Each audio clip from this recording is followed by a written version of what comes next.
In this recording, I would like to talk about the astrology of the launch of ChatGPT. The date I am using is November 30th, 2022, the date when ChatGPT became publicly available. Because I couldn't find an exact time of release, I am just using a noon chart, so 12 p.m. on that day, in San Francisco, California, USA, which is where the headquarters of OpenAI are located. ChatGPT is an AI tool that can be used in countless different ways and has massively grown in popularity and perhaps notoriety very quickly. It can even be used for astrological insight and guidance. ChatGPT's release date, as I said, was November 30th, 2022, putting its sun in Sagittarius, a sign that the sun has just recently left as we are now in the beginning of Capricorn season.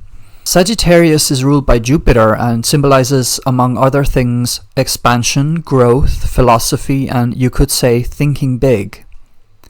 It's about meaning making, belief systems, education, especially higher education, knowledge, understanding, and truth seeking. All of these things that I have just listed are very tightly connected to ChatGPT's aims, its purpose, as represented by the sun, and also just linked to the way people use it. People now often turn to ChatGPT for information about things they would like to understand better, and perhaps even to expand their realizations about the world at large. In the chart of ChatGPT, Mercury, the planet of communication, short-distance travel, thinking, and intellectual processes, is in a conjunction with Venus, the planet of harmony, beauty, partnerships, and social graces, you could say. These planets are also both in Sagittarius, creating a strong Sagittarian signature in ChatGPT's chart. As much as I have seen, the Mercury-Venus conjunction seems to fit ChatGPT's so-called communication style well, as the language it uses is often very harmony-seeking and validating to the user. It's almost like ChatGPT's default is to use its Mercury in conjunction with its Venus, and vice versa. If ChatGPT was a person at a party or another get-together, it would probably be impressive socially, giving all kinds of facts, information, and guidance freely while tapping into social graces and ease, also being good at personalizing the situation or the conversation to each user. However, as it is still relatively early days, it can also get some facts and information wrong and might brush over certain details, as is common with Mercury in Sagittarius especially. It's like it's more interested in guiding the user towards more bigger picture thinking and perhaps inspiring the user to rectify or challenge their beliefs. Mercury-Venus might also be symbolic of wanting to brush over certain details for the sake of harmony. As Venus is on some levels a very social planet about pleasures and enjoyment, it also is apt for ChatGPT, as it can be another way for people to feel connected to the enjoyment of an intellectual activity and the pleasure and satisfaction that can accompany learning. Mercury is in an 8-degree orb square with Jupiter in Pisces. Jupiter in Pisces was about supporting and guiding the enhancement of our collective spirituality as well as our collective delusions, illusions, and confusion.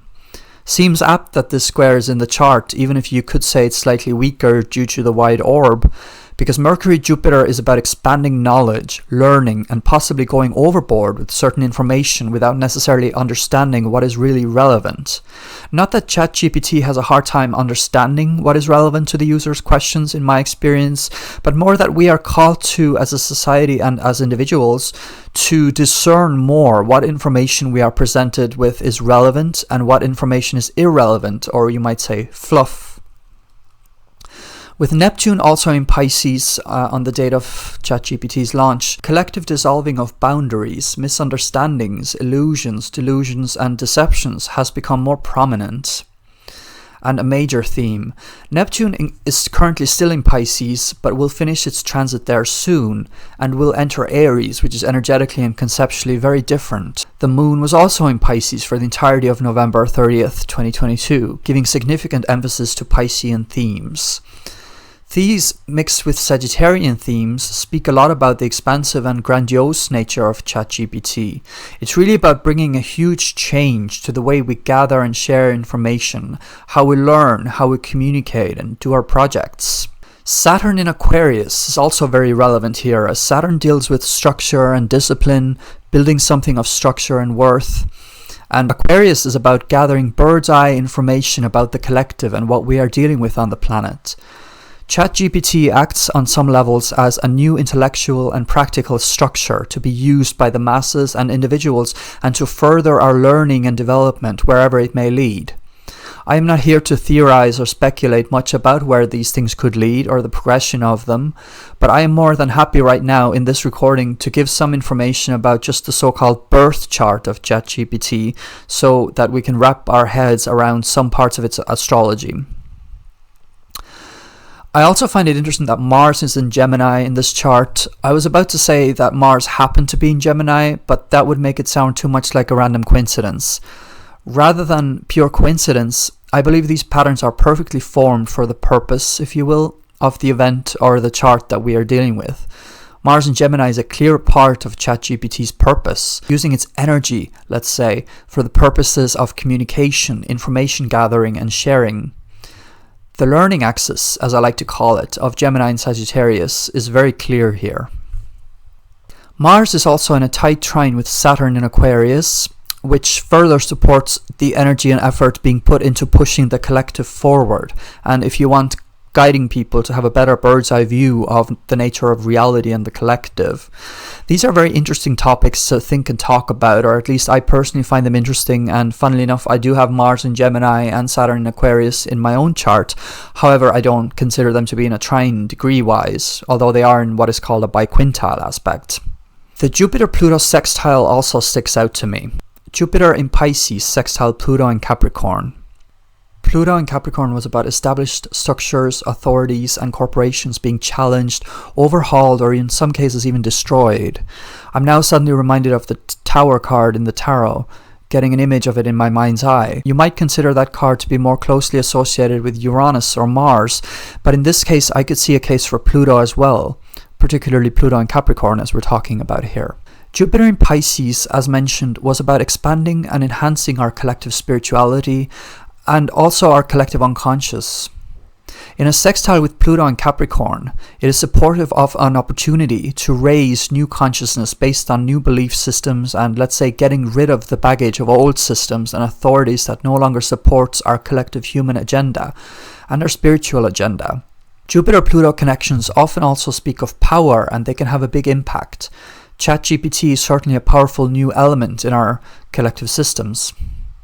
We also have to be careful with Jupiter-Pluto and have to reflect on how to manage the immense and sometimes highly elevated power that we are dealing with, although the fact that the aspect here is a sextile might actually somewhat lessen the impact of some of these challenges, even though it might be hard to believe so right now. The Saturn-Uranus square is also present in this chart, and that speaks of our collective struggles in relation to the idea of structure, stability, and accomplishment, and new revolutionary ideas emerging. How can we live with these ideas that we might have dismissed as crazy or too out there many years ago? They are now part of mass consciousness and indeed human and technological evolution. Finally, I want to talk about Uranus in Taurus in a conjunction with the North Node in Taurus. This is very significant as the evolutionary purpose of ChatGPT seems to be overhauling our practical ways of doing things and even touches on our values and what we find stability in. It has to do with how we use and relate to resources. Taurus on some levels symbolizes values, our earthly practical needs, stability and security. Uranus in Taurus is about challenging what we consider valuable, reliable and secure, all relevant themes. Will ChatGPT become so widespread that it will become a natural part of our value system, if you will? It certainly is playing a part in the collective challenge that we've had in relation to Uranus in Taurus, a transit that is going to end soon with Uranus entering Gemini in a few months, where it will stay for a number of years.